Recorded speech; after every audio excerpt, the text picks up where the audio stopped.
versículo 1 hasta el versículo 6.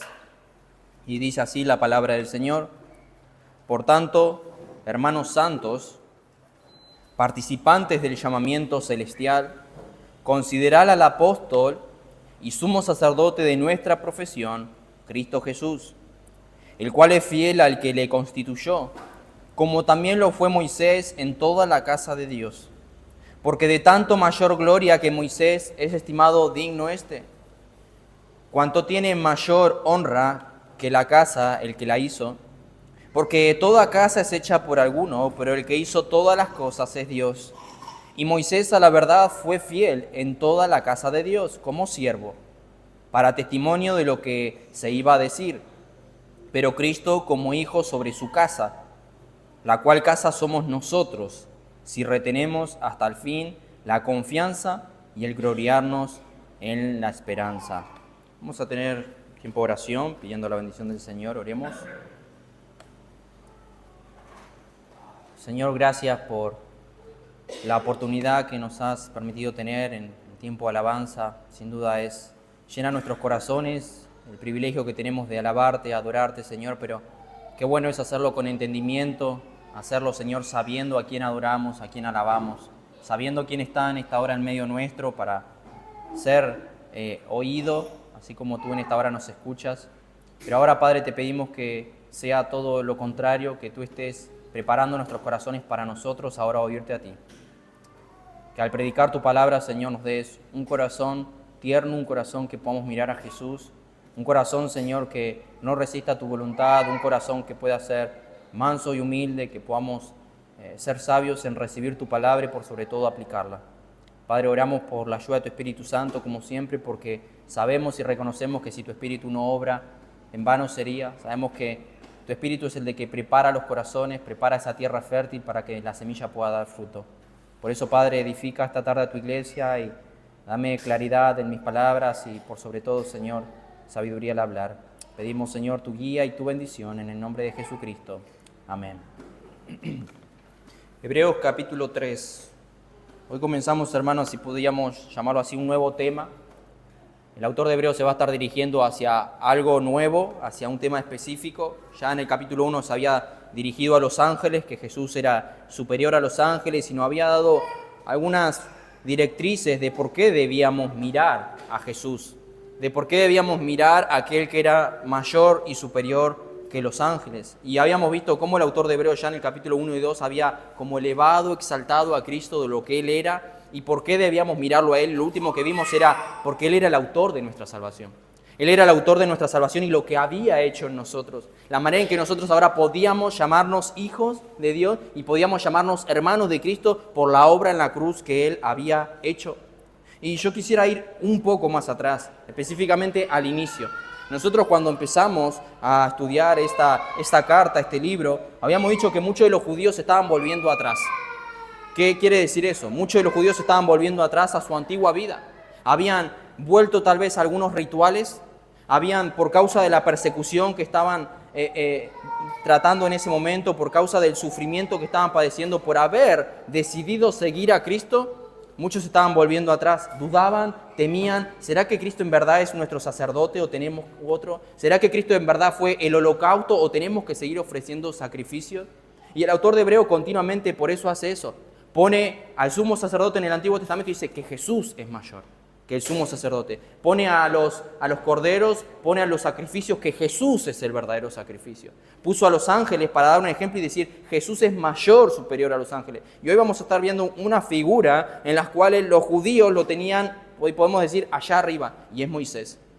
Es Moisés. Y el autor de Hebreo nos va a decir que Jesús es mayor que Moisés. Pero el punto que quiero mencionar, hermanos, desde un inicio, y es lo que se va a basar toda la enseñanza de hoy, no simplemente que Jesús es mayor que Moisés, sino la enseñanza nos va a llevar a que consideremos a Jesús, a que miremos a Jesús.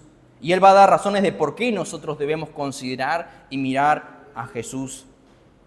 Y eso es lo que estaremos viendo hoy. En primer lugar, un llamado a considerar a Jesús. Por tanto, hermanos santos, dice el versículo 1, participantes del llamamiento celestial, considerad al apóstol y sumo sacerdote de nuestra profesión, Cristo Jesús. La palabra por tanto, como empieza el versículo 1, siempre nos lleva a algo previo. El escritor dice, con base a lo que hemos estado hablando, con base a lo que hemos estado diciendo, consideren a Cristo Jesús. Consideren a Cristo Jesús. Ahora, la pregunta es, ¿quiénes deben considerar a Cristo Jesús? Porque si nos dice consideren, ¿quién deben considerarlo? Y él se refiere a creyentes. Dice, hermanos santos, participantes del llamamiento celestial, consideren a Jesús. Pero noten cómo lo llama. No lo llama como hermanos, él podría haber dicho hermanos o creyentes o lo que fuera, pero dice hermanos santos. Nos recuerda, hermanos, a quién va dirigida la carta. No va dirigida a impíos, no va dirigida a no creyentes, sino a santos, a los hermanos. Y la carta se dirige a creyentes, y si son creyentes, deja bien claro, son santos. Son santos. Por eso, santo no es el que vive una vida perfecta, ya lo hemos dicho en varias ocasiones anteriormente en esta misma carta. El que no se equivoca nunca, santo es el de que ha sido separado por Dios en Cristo. No está hablando de que yo me debo conducir de una manera santa, no está hablando específicamente de eso, sino que sabemos y exhortamos una y otra vez que hay un llamado a vivir en santidad sin la cual nadie verá al Señor, pero aquí se está refiriendo a la posición. Hermanos santos, ustedes que han sido santos por haber sido separados y están en Cristo. De modo que si son hermanos, son automáticamente santos delante del Señor. No meramente por cómo vivimos o no vivimos, sino lo que ha hecho Cristo, y porque Cristo es santo, Él nos representa delante del Padre y nosotros somos santos, a los hijos de Dios. Y tú tal vez puedes ver tu vida y no te consideras santo, al igual que yo veo mi vida y no me considero ningún santo, por las fallas, errores y pecados. Estamos muy lejos a veces de eso, pero Él llama hermanos santos. Y repito lo mismo, por la posición que tenemos en Cristo. Pero noten la manera en también que se refiere a los creyentes. Dice, participantes de un llamamiento celestial. Y esto es algo lo cual Pablo tenía en mente continuamente. Y él lo dice así en Filipenses 3. Prosigo a la meta, al premio del supremo llamamiento de Dios en Cristo Jesús. Mas nuestra ciudadanía está en los cielos, de donde también esperamos al Salvador, al Señor Jesucristo. Pablo dice, la manera que yo prosigo a la meta, al premio del supremo llamamiento. Hay un llamamiento celestial. Lo dice allí, participantes. Aquellos que estamos en Cristo, aquellos que hemos sido santificados en Cristo, hemos sido llamados participantes de este llamamiento celestial. Y esto aparece relacionado con varios creyentes en varias ocasiones. Efesios 1:18 dice, alumbrando los ojos de vuestro entendimiento. La oración de Pablo hacia los creyentes de Éfeso. Oro para que el Señor les abra los ojos de vuestro entendimiento, para que sepáis cuál es la esperanza a que Él os ha llamado. Hay un llamamiento. 2 Timoteo 1:9, quien nos salvó y llamó con llamamiento santo. Hay un llamamiento y en ese llamamiento vemos la palabra santo, no conforme a nuestras obras, sino según el propósito suyo y la gracia que nos fue dada en Cristo Jesús antes de los tiempos de los siglos. Pablo dice que nos ha llamado. Y hay un detalle interesante aquí en lo que acabamos de leer en Timoteo. Dice, es según su propósito, no nuestro propósito. Hermano, ¿tú sabes por qué Dios te ha llamado? Porque Él ha querido. Porque Él ha querido. ¿Te has preguntado de todas las personas del mundo por qué te escogió a ti? Nosotros podríamos ver personas tal vez cercanas a nosotros que son tal vez mejores o moralmente mejores, buenas. Cuando nosotros fuimos al Señor, podíamos mirar a nuestro alrededor, ¿por qué me escogió a mí? Tal vez hay personas mejores, padres de familia mejores, hijos más obedientes, esposos o esposas mejores, pero ¿por qué a mí? Porque ha querido, dice aquí, llamamiento santo, no conforme a nuestras obras, sino aquel llamado que hemos recibido. Nos ha llamado, no porque lo merecíamos, sino porque éramos lo peor del mundo, dice 1 Corintios 1. Entonces, hermanos, lo primero que vemos es que hemos sido llamados santos, hermanos que pertenecemos a la familia de Dios y que hemos sido llamados por Dios. Hemos sido llamados por Dios. Y esto nos da la evidencia clara de que se está dirigiendo a hermanos creyentes. Pero, ¿qué le dice a estos creyentes? Ya lo dijimos al inicio. ¿Qué le dice a estos creyentes? Y esta es la enseñanza para hoy, para nosotros. Considerad a Jesús. Hermanos santos, participantes del llamamiento celestial, considerad al apóstol y sumo sacerdote de nuestra profesión, Cristo Jesús. Algo similar había dicho ya él en capítulo 2, versículo 1. Por tanto, es necesario que con más diligencia atendamos a las cosas que hemos oído, no sea que nos deslicemos. La ocasión que habíamos dicho en ese mensaje era que teníamos que prestar mucha atención a todo lo que Jesús había revelado. Y ahora en el capítulo 3 nos dice que prestemos atención otra vez. Hermanos, debemos prestar atención a la Biblia. Debemos prestar atención una y otra vez a lo que Cristo hizo, a nuestro caminar. Hay un llamado continuo a prestar atención, a examinarse. Y el autor de Hebreos dice, si sos creyente, si has sido llamado por Dios como vimos, entonces prestad atención en Cristo. Prestad atención. Considerad al apóstol y sumo sacerdote de nuestra profesión, Cristo Jesús. Y esa palabra considerad, hermano, es fijar su atención. Fijen su atención. Y en el vocabulario original es miren, observen, consideren. No es meramente mirarlo y nada más, sino considerar, poner mi mente ahí, poner mis ojos ahí y no quitarlo nunca. Estén considerando atentamente, dice la palabra en el original. Y eso es un imperativo, es un mandamiento. Tenemos que hacerlo como creyentes. No es un consejo, miren a Jesús si quieren, miren a Jesús. Si son parte del llamamiento celestial, si son hermanos santos, miren a Jesús. Miren a Jesús. Y está en tiempo presente. Y eso nos dice que debemos hacerlo continuamente. Debemos hacerlo continuamente. Mirar a Jesús continuamente, todo el tiempo. Por eso él en resumen dice, miren a Jesús. Mantengan su mirada en Él. No volteen a ver a los rituales. Como dije al inicio, muchos estaban volviendo a los rituales anteriores. Miren a Jesús. Tal vez tenían problemas en las persecuciones, sufrimientos, tristeza, y estaban identificándose más con los judíos, con su antigua vida, antes que con Cristo por causa de la persecución. Pero el autor de Hebreos dice, consideren a Jesús, miren a Jesús, permanezcan su mente allí en Jesús. Porque si tienen a Jesús, miran a Jesús, no necesitan más. Él es suficiente para todo. Pero miren a Jesús. Eso era para ellos. ¿Y qué hay para nosotros hoy? ¿Cuál es la enseñanza de hoy? Igual, hermanos, es lo mismo. Que consideremos una cosa, que consideremos a Cristo Jesús. El autor de Hebreo, hermano, nos quiere que pongamos nuestros ojos en Cristo y no los saquemos de allí. Y eso es algo maravilloso, hermanos. Eso es algo maravilloso, porque el mayor error que podemos cometer como creyentes es mirar a otro lado que no sea Jesús. Que no sea Jesús. ¿Por qué? Porque nuestra fe en primer lugar se va a ver afectada, va a empezar a menguar. La única manera, hermano, de tener una fe firme es poner los ojos en el autor y consumador de nuestra fe. Es de esa manera que podemos correr la carrera que tenemos por delante, dice Hebreos más adelante. Por eso la mayoría de las veces, hermano, que uno entra en una apatía espiritual, frialdad, es porque algo te está robando la atención. Algo te está robando la atención y no estás mirando suficientemente a Jesús. Miras más, tal vez, las redes sociales, miras más el trabajo, miras más otras distracciones. Y ahí sabemos, por experiencia propia, creo que todos, que ahí empieza a menguar nuestra fe. No hay deseo de orar, no hay deseo de leer, no hay deseo de congregar. Pero es por esto, hermanos, porque hemos dejado de mirar a Jesús, empezamos a mirar a otro lado. Tal vez estamos más pendientes de los problemas que tenemos, de la economía en el hogar o de lo que sea. Y eso empieza a robar la paz, el gozo. ¿Por qué? Volvemos a lo mismo, porque empezamos a mirar a los problemas o hemos mirado a otro lado y hemos desconsiderado a Jesús. Por eso el capítulo tras capítulo el autor de Hebreos nos va a decir, miren a Jesús. ¿Estás débil? Mira a Jesús. ¿Estás desanimado? Mira a Jesús. ¿Estás falto de fe? Mira a Jesús. Él es la fuente. Él es la fuente, hermano. Hermano, la vida cristiana se vive mirándolo a Él.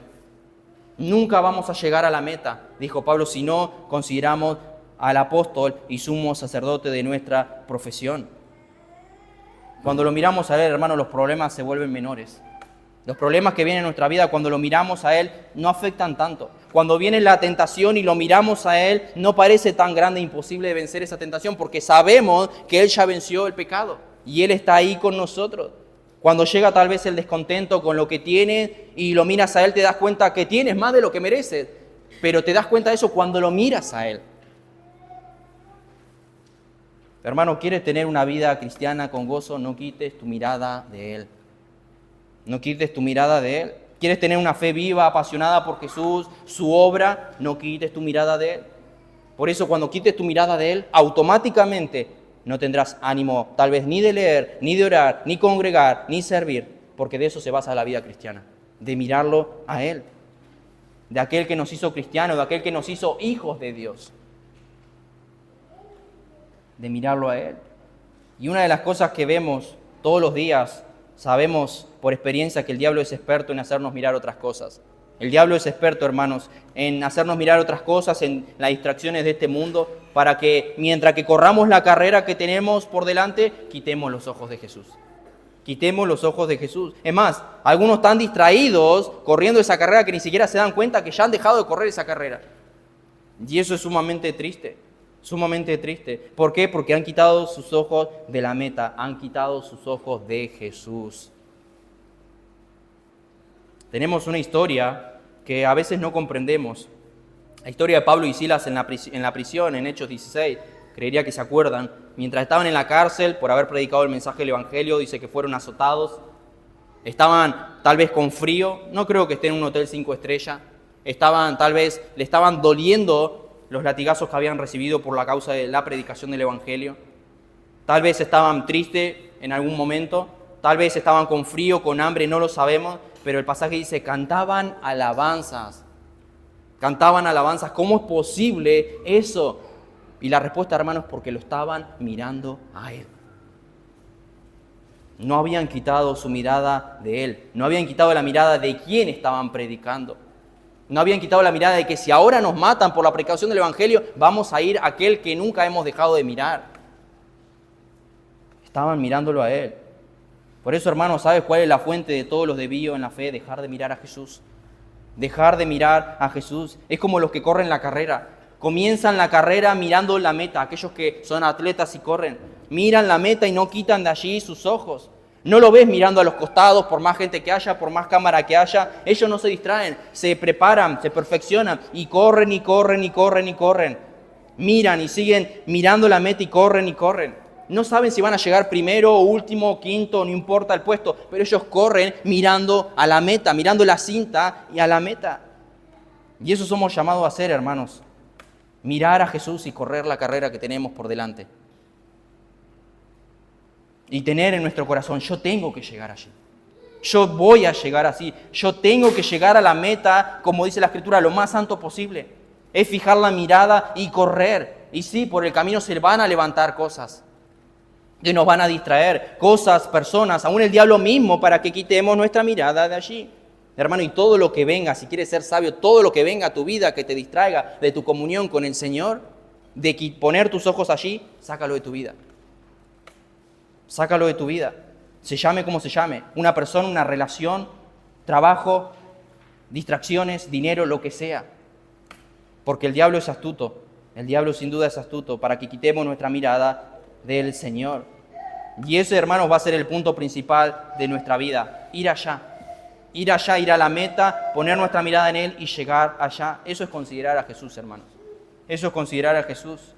Es más, cuando nosotros lo miremos, lo consideremos, eso nos va a ayudar a correr. Eso nos va a ayudar a correr. Mirándolo a Él sabremos por qué corremos.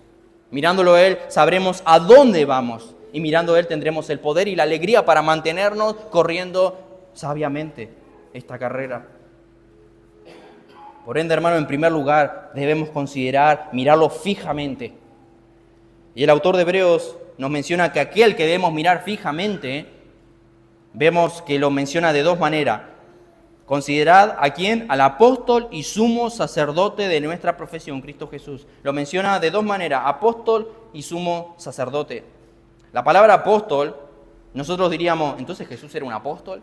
Si Jesús no es que escogió a sus apóstoles, a sus seguidores, a los enviados, ¿por qué el autor de Hebreos lo llama apóstol? Y tiene que ver con el significado de apóstol. No es que era un apóstol, sino con lo que significa la palabra apóstol. Significa enviado, eso significa. Significa enviado. Alguien que representa a Dios, alguien que ha sido enviado por Dios. Y eso lo vimos en el capítulo 1, versículo 1. Vemos esa realidad que Dios en los últimos tiempos habló por su Hijo. Cristo fue enviado por el Padre con un fin, con un propósito, revelar al Padre. Dios había hablado al hombre. Era un apóstol, en pocas palabras. Fue un enviado para traer un mensaje, fue un enviado para traer un mensaje celestial. Y esa es la realidad, hermano. Nosotros necesitábamos ese mensaje. Nosotros necesitábamos la palabra de Dios para conocer sus caminos, para conocer quién es Él, para conocer cómo es Él, para conocer cómo llegamos a Él. Y el apóstol de Dios, o sea, Jesucristo, el enviado de Dios, Vino para traernos la palabra de Dios, para que con ese mensaje del Evangelio nos llevara a Dios. Nos llevara a Dios. Por eso necesitamos oír de Él para llegar a Él. Necesitamos de Dios para llegar a Dios, en pocas palabras. Ahora, pero si nos dio podemos decir así, nos envió a alguien para darnos un mensaje, ¿cómo llegamos a aquel que dio el mensaje? Por medio de ese enviado mismo, por medio del apóstol mismo, porque también lo llama el sumo sacerdote. ¿Cómo llegamos a Dios? Por medio de Cristo, por medio del sumo sacerdote. Ya lo hemos dicho en la clase anterior, por eso no voy a abarcar mucho, capítulo 2, versículo 17, por lo cual debía ser en todo semejante a sus hermanos para venir a ser misericordioso y fiel sumo sacerdote. Ya hemos dicho algunas cosas, hermanos, pero ¿qué era el sacerdote? ¿Qué era el sumo sacerdote en el Antiguo Testamento? Es aquel que se presentaba delante de Dios para interceder por el pueblo, en pocas palabras. Iba con sangre para representar delante de Dios al pueblo que había pecado. Y la única manera de presentarse delante de la santidad de Dios sin ser consumido, o para que se calme, se acople la ira de Dios, era presentarse con sangre. Hacían un trabajo de intercesión y eso es lo que hizo Jesucristo por nosotros. Es el sumo sacerdote que intercede por nosotros. Y no meramente lo está haciendo ahora, mientras que está a la diestra del Padre, como dice Hebreos, intercediendo por nosotros, sino que ya lo hizo aún cuando estaba en la tierra. Juan 17, 9 al 11 dice, yo ruego por ellos, no ruego por el mundo, sino por lo que me diste, porque tuyos son y todo lo mío es tuyo y lo tuyo mío y he sido glorificado en ellos. Y ya no estoy en el mundo, mas estos están en el mundo. Y yo voy a ti, Padre, a los que me has dado, guárdalos en tu nombre, para que sean uno así como nosotros. Sabemos que está hablando de sus discípulos en ese momento, pero más adelante el pasaje dice, aquellos que han de creer por la palabra de ellos, o sea, por ti y por mí si estamos en Cristo. El sumo sacerdote ya estaba intercediendo por nosotros aún aquí en la tierra. Y es precioso, hermanos, saber que Él rogó por nosotros y aún ahora sigue intercediendo por nosotros. Hermanos, si tú has pecado contra el Señor en estos días, puedes ir a Dios. Puedes ir a Dios. Arrepentido porque hay alguien que está intercediendo por ti. A veces cuando nos piden oración por algo decimos voy a orar, lo voy a tener en oración, voy a orar por eso, gracias por compartirlo. Pero sabemos que lamentablemente oramos una o dos veces y a veces por nuestra torpeza dejamos de orar o directamente nos olvidamos, llegamos a casa, no lo anotamos, nos olvidamos. Hermano, pero por más que todos se olviden, déjame decirte que hay alguien que nunca deja de orar por ti y es Jesucristo. Él intercede por nosotros. Romanos 8:34, ¿quién es el que condenará? Cristo es el que murió, más aún el que también resucitó, el que además está a la diestra de Dios, el que también intercede por nosotros. Él es el sumo sacerdote que está intercediendo por nosotros. Y es más, el pasaje dice, ¿quién nos va a condenar? Si Jesús está ahí para interceder por nosotros, nadie nos puede condenar. Por eso, hermanos, ¿sabes por qué vamos a llegar al final? Porque Él está intercediendo por nosotros. De otra manera no hubiésemos llegado ni siquiera a la mitad de la carrera. Aquellos que estamos en ella. ¿Por qué? Porque su intercesión no cesa. Por eso, hermano, el mundo entero se puede olvidar de ti, pero Él va a seguir ahí intercediendo a la diestra del Padre por nosotros. Y ese es uno de los mayores privilegios que tenemos como creyentes. La confianza y la esperanza de que hay alguien intercediendo por nosotros perfecto. Versículo 2, vamos a leer 2 al 5, vamos a irlo desarrollando. Considerar al apóstol y sumo sacerdote de nuestra profesión, Cristo Jesús, el cual es fiel al que le constituyó, como también lo fue Moisés en toda la casa de Dios. Porque de tanto mayor gloria que Moisés es estimado, digno este. ¿Cuánto tiene mayor honra que la casa el que la hizo? Porque toda la casa es hecha por alguno, pero el que hizo todas las cosas es Dios. Y Moisés a la verdad fue fiel en toda la casa de Dios como siervo, para testimonio de lo que iba a decir. Pero Cristo como hijo sobre su casa, la cual casa somos nosotros. Noten el contraste. No es para decir que uno fue fiel y el otro no fue fiel. Él dice, los dos fueron fieles. Moisés fue fiel en la tarea que se le encomendó y Cristo fue fiel sobre la casa que se le encomendó. Ambos fueron fieles. Pero aunque hayan sido fieles los dos, no son iguales. ¿Por qué? Porque ahora veremos que Jesús es infinitamente superior a Moisés. Pero antes de demostrar allí en el pasaje la superioridad de Jesús con respecto a Moisés, antes de hablar de las diferencias, habla de ciertas similitudes, y es lo que acabo de decir, de su fidelidad. Números 12 dice, a mi siervo Moisés, que es fiel en toda mi casa, cara a cara hablaré con él y claramente. La Escritura nos dice que Dios le dio un plan, si podemos decir, a Moisés. Que vaya a Egipto, que saque a su pueblo, que Dios iba a estar con él, que Dios le iba a respaldar, que Dios lo iba a utilizar. Vemos que lo sacó, vemos que sacó al pueblo. La Escritura nos dice que llegaron al Mar Rojo, que dice que Moisés con la vara abrió el mar porque creyó la promesa de Dios que lo iba a librar de ese momento. Vemos que desde el inicio condujo fielmente a lo que Dios le mandó. Si bien había un poco de cobardía al inicio, y es entendible, pero vemos que él fue fiel. Flaqueó en varias oportunidades en el desierto, como también pasó en Egipto cuando mató al egipcio. Dice que la Escritura que golpeó la roca en lugar de hablarle como Dios le había mandado. Como Dios le había mandado, por eso no entró a la tierra prometida. Y nosotros podemos ver esas deficiencias, pero lo que vemos es que él fue fiel en todo lo que Dios le había prometido. Y no por lo que vemos, sino por lo que la Escritura dice. Número 12 dice, a mi siervo Moisés que es fiel en toda mi casa. Éxodo 40:16 dice, Moisés hizo conforme a todo lo que Dios le mandó, así hizo. Había una fidelidad en Moisés. Había una fidelidad en Moisés y es lo que nos dice aquí el texto de Hebreo. Y así como Moisés fue fiel, dice a quien lo escogió, Jesús también fue fiel. Solo que mucho mejor, solo que mucho más, solo que no simplemente no golpeó la roca, sino que él fue golpeado. No solamente que él, Moisés, tropezó, podemos decir pecó, mató a un egipcio, tuvo imperfecciones, pero Jesús no. Por eso es perfecto, por eso es mucho más superior. Por eso Jesús fue fiel y hace ese contraste. Uno fue fiel, pero falló, si vemos a lo largo de la Escritura, pero es fiel, pero también Jesús es fiel, sin fallas, nos dice la Escritura. Juan 7:18, el que habla por su propia cuenta, su propia gloria busca, pero el que busca la gloria del que le envió, dice Jesús, este es verdadero y no hay injusticia en él. En otras palabras, Jesús dijo, saben que soy un apóstol verdadero porque no busco mi propia gloria, sino la gloria del que me envió. Porque vine a cumplir la tarea que el Padre me envió. La Escritura nos dice que de la niñez estuvo siempre en los negocios de su Padre. Juan 8 nos dice algo similar, versículo 29, porque el que me envió conmigo está.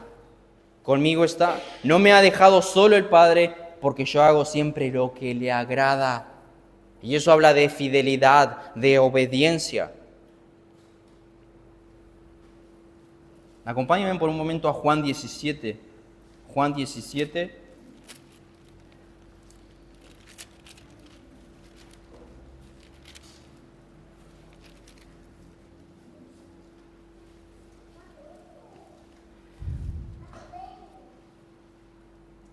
Vimos en Éxodo 40:16, hablando Moisés, que dice, hizo conforme a todo lo que Dios le mandó, así hizo. Moisés fue fiel. Pero noten lo que dice 17, versículo 4 y 5. Yo te he glorificado en la tierra, he acabado la obra que me diste y que hiciese. Fui fiel, la pude cumplir. Ahora pues, Padre, glorifícame tú al lado tuyo con aquella gloria que tuve contigo antes que el mundo fuese. Ahora, Padre, haz esto porque yo ya cumplí lo que tú me mandaste. Jesús hizo la voluntad del Padre, fue fiel, dice este pasaje. Pero aquí hay dos distinciones. Jesús cumplió la misión como hijo y Moisés lo hizo como siervo. Porque si nosotros vemos al finalizar el versículo 6, dice, pero Cristo como hijo sobre su casa. Como hijo sobre su casa. Yo quisiera que leamos otra vez del versículo 2 al 5. Vamos a ver no ahora la fidelidad, sino la gloria de uno y la gloria del otro. El cual es fiel al que le constituyó, como también lo fue Moisés en toda la casa de Dios. Eso ya lo vimos. Porque de tanto mayor gloria que Moisés es estimado digno este, ¿cuánto tiene mayor honra que la casa el que la hizo? Porque toda casa es hecha por alguno, pero el que hizo todas las cosas es Dios. Y Moisés a la verdad fue fiel, ahí tenemos la palabra, en toda la casa de Dios, como siervo, para testimonio de lo que se iba a decir, pero Cristo como hijo sobre su casa, la cual casa somos nosotros. Vemos algo ahí, hermanos. A ambos, podemos decir, se le dieron dos tareas, una tarea a cada uno. Ambos fueron fieles y lo que menciona allí es que ambos estuvieron sobre una casa. ¿Y qué es eso? ¿Por qué estuvieron sobre una casa?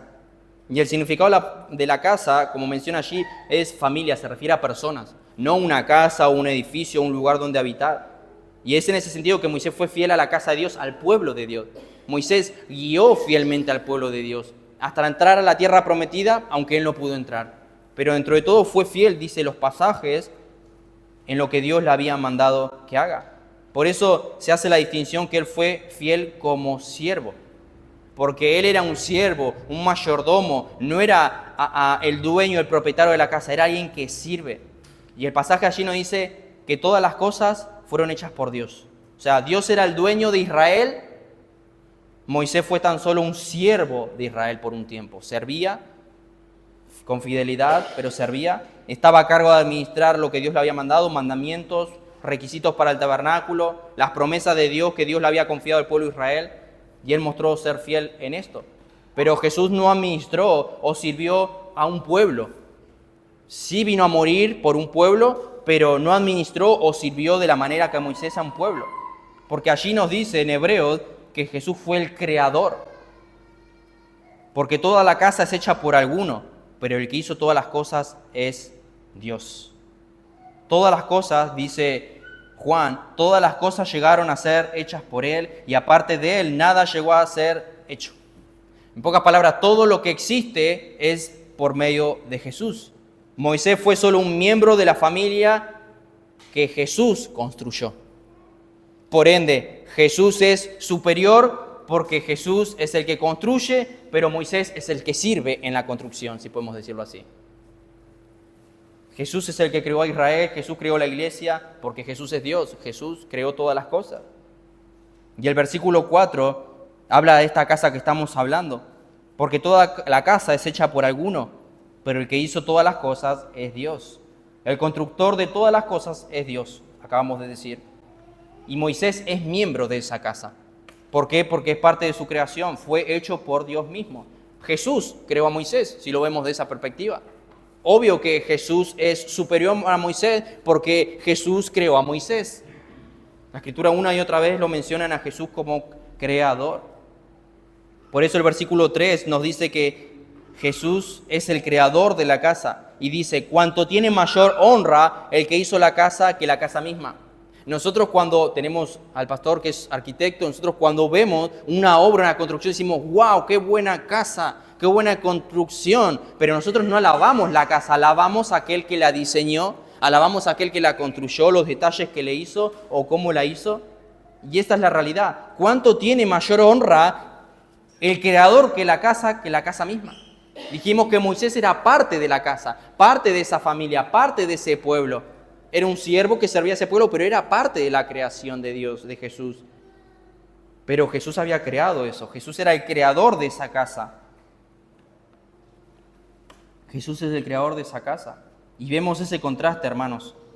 Por eso dice, después de hablar tan bien de Moisés, que es un siervo fiel, que dice, un siervo fiel a mi casa, el pueblo, ha servido fielmente a mi pueblo, ha cumplido la misión que le he dado, me sirvió con integridad, pero Jesús es digno de más gloria.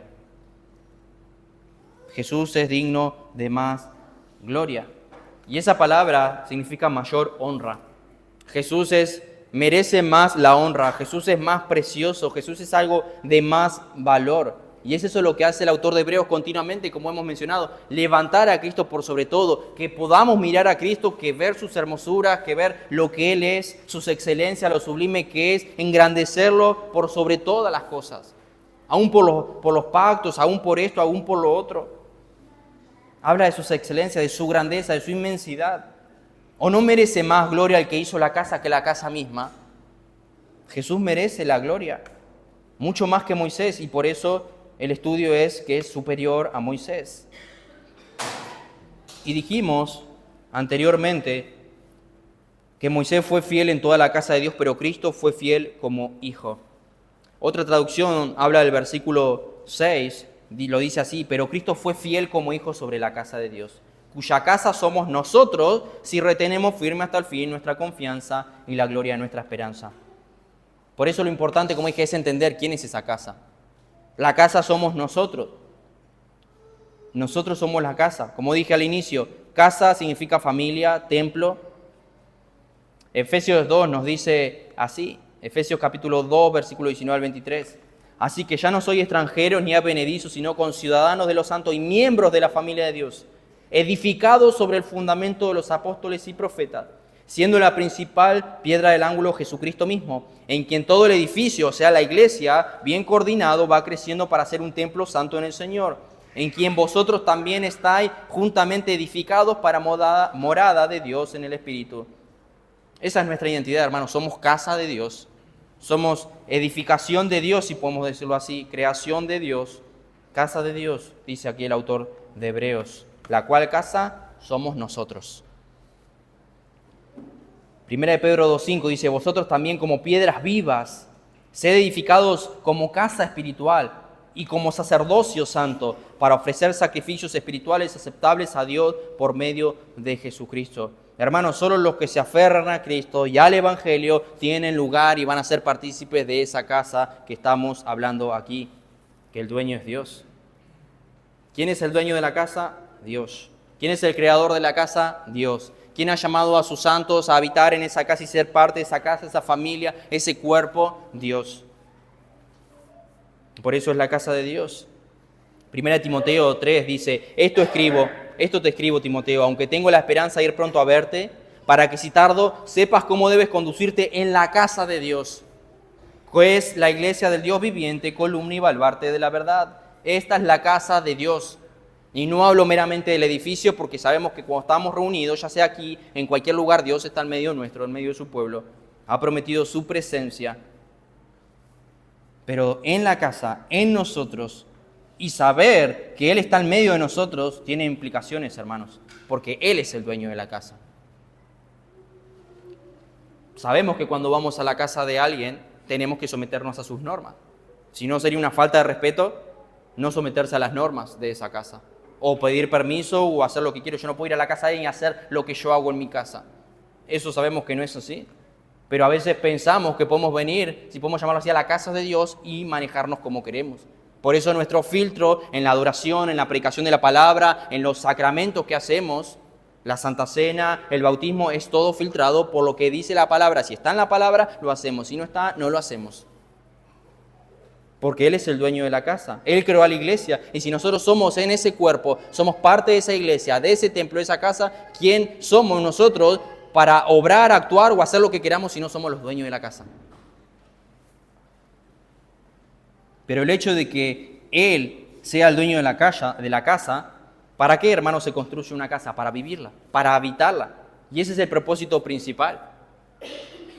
El dueño construye una casa para vivirla, para vivirla.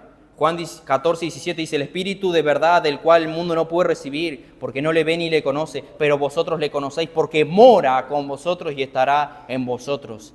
Esa, hermanos, es la promesa del nuevo pacto. La Escritura lo menciona una y otra vez. ¿Qué se cumple en el nuevo pacto con la muerte de Cristo que queda sellado con su sangre? La Escritura desde el Antiguo Testamento dice que Él será nuestro Dios, nosotros seremos su pueblo y que Él habitará en medio de ellos. Que Él habitará en medio de ellos, en medio de nosotros. Así que Moisés era uno más de la casa. Por eso Jesús está por encima. Moisés era parte de esas piedras vivas, si podemos decir así, espirituales, que es el pueblo de Dios, pero Cristo es mayor porque es el creador de la casa. Vamos a concluir con el versículo 6. Pero Cristo, como hijo sobre su casa, la cual somos nosotros, sí retenemos firme hasta el fin la confianza y el gloriarnos en la esperanza. El versículo 6, hermanos, la segunda parte termina con una advertencia, la marca de los verdaderos creyentes. El texto tiene al final una frase que llama a algunos tal vez a que tengamos dudas, puede ser de nuestra fe, que somos casa de Dios y dice sí, tal cosa, si retenemos hasta el fin la confianza y el gloriarnos en la esperanza. Dijimos que Él dijo que Jesús es nuestro sumo sacerdote, hemos dicho que Él intercede por nosotros. Él es fiel sobre la casa, la cual casa somos nosotros, pero hay una condición, hay un sí. No dice somos la casa de Dios, dice somos la casa de Dios si retenemos y sigue el pasaje. Y eso es condicional. Yo no soy casa de Dios porque yo quiero. Yo demuestro que soy casa de Dios si vivo de tal manera. Y esa es la idea. Hermano, si yo te digo, mañana voy a tu casa si tengo tiempo. Estoy poniendo un condicionante. Tú sabes que no es seguro que vaya porque depende de si tengo tiempo. Él dice, somos la casa de Dios, y uno podría decir, qué bueno, somos el pueblo de Dios, amén. Pero Hebreos dice, sí, somos casa de Dios, sí, somos el pueblo de Dios, sí, tal cosa. Si retenemos firme hasta el fin la confianza y el gloriarnos en las palabras, en la esperanza, perdón.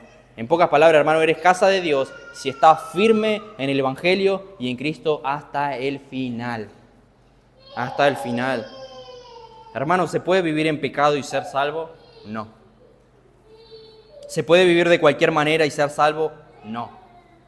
Pero Dios dijo que me ha escogido y me va a salvar igual. Si Dios me ha escogido, ¿me va a salvar igual? Muchos pueden decirlo, pero no dice eso la Biblia. No está en la Biblia, hermanos, que luego de que uno es salvo, sigue viviendo de la misma manera. No hay un versículo que mencione eso. Hay una transformación, nueva criatura es, un nuevo corazón. Por eso, hermanos, no hay nadie en la Biblia que Dios haya escogido para salvar y no lo santifique. Algunos más rápido, otros más lento, algunos maduran más rápido, otros menos. Las dos cosas vemos en la Escritura, Dios te escoge y te santifica. Y esa santidad, hermanos, es la manifestación de que eres un escogido de Dios. ¿Y por qué digo esto? Porque es similar a lo que estamos hablando. En este caso, si perseveras hasta el fin, estarás manifestando que eres salvo. Si perseveras, estarás dando evidencia de que eres un escogido de Dios. No es que si yo llego a la meta, soy salvo. Es, si yo estoy perseverando, estoy manifestando de que estoy siendo salvo. Porque no solo fuimos salvos, sino estamos siendo salvos. En pocas palabras.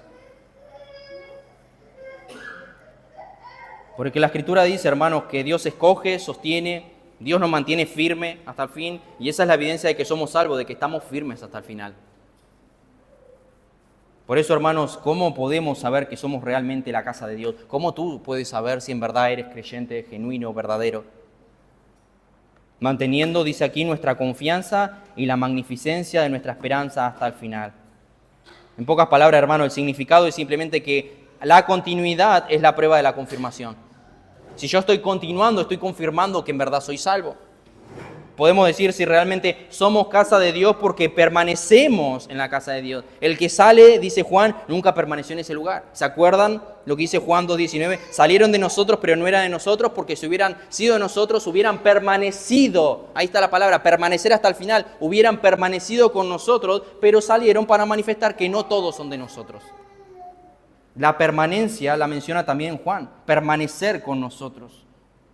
Y esto tiene implicancias, sin duda, directamente para ellos, porque aparentemente, como dije al principio, muchos judíos se habían alejado. Y es porque ellos, por eso el escritor, le da estas palabras. Les advierte, pero también los animan. Los animan, como dijimos al principio, a mirar, a considerar a Jesús para su caminar diario. Tal vez algunos estaban convencidos del Evangelio, algunos estaban al borde del compromiso, sí estaban, pero se alejaban, se habían alejado. Algunos sin duda tal vez incluso habían manifestado una profesión externa de fe, pero en ambos casos se apartaron de la iglesia. Demostraron que nunca fueron parte de ella. Y el autor aquí nos dice que los verdaderos santos perseveraron. Y su perseverancia fue evidencia de su salvación. Jesús mismo lo dijo, Juan 8:31. Dijo entonces Jesús a los judíos que habían creído en él: si vosotros permaneciereis en mi palabra, seréis verdaderamente mis discípulos. La permanencia. La permanencia. Y hermanos, una de las verdades más evidentes del Nuevo Testamento es que el Señor guarda a aquellos que pertenecen a Él. Juan 6:39. Y esta es la voluntad del Padre, el que me envió, de que todo lo que Él me diere, no pierda yo nada, sino que lo resucite en el día postrero. Jesús nunca ha perdido a nadie y nunca perderá a nadie de su casa, que es lo que acabamos de ver hace un momento. Por eso, hermano, ¿cuál es la evidencia de que eres salvo? ¿Cuál es la evidencia de nuestra salvación? La marca de que somos salvos es si retenemos firme hasta el final en la confianza y en la gloria de nuestra esperanza, dice Pablo. Así que, hermano, es hermoso saber que Él es sumo sacerdote, que Él es nuestro apóstol que nos trajo la palabra final, definitiva, y que encima está, podemos decir, a cargo de esa casa, mora en esa casa. Pero esa casa de Dios es el que persevera hasta el fin. No todos, es el que persevera hasta el fin. Entonces, si soy llamado a perseverar hasta el fin, ¿cómo puedo perseverar hasta el fin? Hay un llamado a la iglesia, perseveren hasta el final, porque la manera de perseverar, la manera en que ustedes están mostrando que están perseverando es porque están siendo salvos, porque han sido salvos, si llegan a la meta. Si soy llamado a perseverar, ¿qué es lo que nos está diciendo? ¿Cómo podemos perseverar hasta el final? Lo que dijimos al principio, considerando a Jesús. Por eso, hermanos, ves cómo hice hincapié todo el tiempo, a que sea cual sea la situación de tu vida en la cual estés viviendo, debemos mirar a Jesús, porque eso cambia toda la perspectiva de nuestra vida. Ya sea lo que sea, ánimo, desánimo, enfermedad, no enfermedad, tristeza, lo que tú quieras poner, pecado, lo que quieras poner. Cuando tú miras a Jesús, la perspectiva de la vida cambia. Podemos caminar mejor, podemos correr mejor la carrera que tenemos por delante cuando ponemos nuestros ojos en Él. De esa manera, hermanos, se corre la carrera. De esa manera se vive la vida cristiana. Poniendo los ojos en Jesús, el autor y consumador de nuestra fe. Dijimos que era un profeta mayor que Moisés, un siervo mayor que Moisés, el constructor de la casa, la cabeza del cuerpo, si podemos llamarlo así, el Señor de los siervos, porque Moisés era un siervo, pero Jesús era el Señor, es el Señor. Es el creador de las criaturas, porque dijimos que Jesús aún creó a Moisés. Por eso, hermanos, Jesús es digno, como dice el pasaje, de mayor gloria que Moisés. A Él mirad, a Él considerad, judíos, creyentes, a Él mirad, a Él considerad, y en Él estará firme hasta el final como casa de Dios. Hermano, ¿vas a llegar a la meta? ¿Llegarás a la meta? Siempre hablamos de la palabra que todos deseamos escuchar en algún momento. Bien, buen siervo y fiel. Sobre poco has sido fiel, sobre mucho te pondré, entra en el gozo de tu Señor. La manera de llegar fielmente a esa meta y escuchar esas palabras es poniendo los ojos en Jesús. Sabemos que el Señor nos guarde a todos, hombres y mujeres, de las caídas que hemos escuchado a lo largo de los años. Pastores, personas, no importa. Descompromisos, como queramos llamarlos. Pero sabemos, hermanos, que hubo un momento en el cual se quitó la mirada de Cristo. Que el Señor nos guarde, iglesia, de quitar la mirada en Cristo. Porque puede venir una destrucción a nuestra vida cuando apartamos nuestros ojos de Él. Y eso sin duda es así. Por eso el llamado del autor de Hebreos, considerad a Jesús, miren a Jesús. Pero si en esta noche, amigo, no estás en Cristo, no conoces a Jesús. Tal vez te congregas, tal vez vienes, visitas, pero en verdad no ha habido una obra transformadora en tu corazón. Si en verdad no ha hecho una nueva criatura en tu corazón y seguís viviendo como antes, déjame decirte que necesitas mirar a Cristo de la misma manera. La misma exhortación, debes mirar a Cristo, pero no mirarlo como a la meta porque no vas hacia ningún lado. Hoy tu meta, si estás sin Cristo, es el infierno. Necesitas mirarlo de otra manera, allí colgado en la cruz. Mirarlo colgado en la cruz y reconocer que Él murió por tus pecados. Y si tú depositas tu fe en Él como tu único y suficiente Salvador, la Escritura dice, puedes ser salvo. Puedes ser salvo, y si eres salvo, vas a ser un hijo de Dios y vas a ser parte de esa casa de la cual hemos hablado hoy. Hermanos, amados, iglesia, este pasaje nos dice dos cosas importantes que quiero cerrar con esto. Primero, debemos estar seguros de que somos verdaderos cristianos. La Escritura una y otra vez. El apóstol Pablo en más de una ocasión en sus cartas nos dice, examinaos a vosotros mismos. En pocas palabras o en otras palabras dice lo mismo. Examinaos a vosotros mismos si estás en la fe. Hermano, pregúntate, examina tu corazón. Con sinceridad, si en verdad eres parte de la casa de Dios. Porque podemos estar pensando que estamos caminando o corriendo esa carrera. Pero como dije, algunos están distraídos con las cosas de este mundo, con el corazón que es engañoso y perverso, se han desviado ya de la carrera y ni siquiera se han dado cuenta. Y al final de la carrera, si podemos llamarlo así, porque ya no están en la carrera, van a escuchar o van a decir, Señor, Señor, nunca te conocí, apartados de mí, hacedores de maldad. Por eso, en primer lugar, hermano, examinemos nuestros corazones. Y si hemos quitado nuestra mirada de Cristo por distracciones, cansancio, pasatiempo, lo que quiera llamarlo, volvamos a mirar a Jesús. Él debe ser el centro de nuestra vida, nuestro matrimonio, nuestra familia, nuestro hogar, de la predicación, como lo estamos haciendo. El centro de la iglesia, que el filtro sea Jesús. Y te aseguro que aún tu relación con el pecado va a ser distinta cuando pongas tu mirada en Jesús. Hermano, tú no vas a pecar si en tu mente estás pensando Cristo crucificado. Por eso, iglesia, miremos a Jesús y no quitemos nuestra mirada de allí. No quitemos nuestra vista de allí, porque todo lo que necesitamos para perseverar hasta el final, lo tenemos en Él. Hermano amado, pon tu mirada en Cristo, como dice la canción, y no la quitemos de allí. Vamos a orar.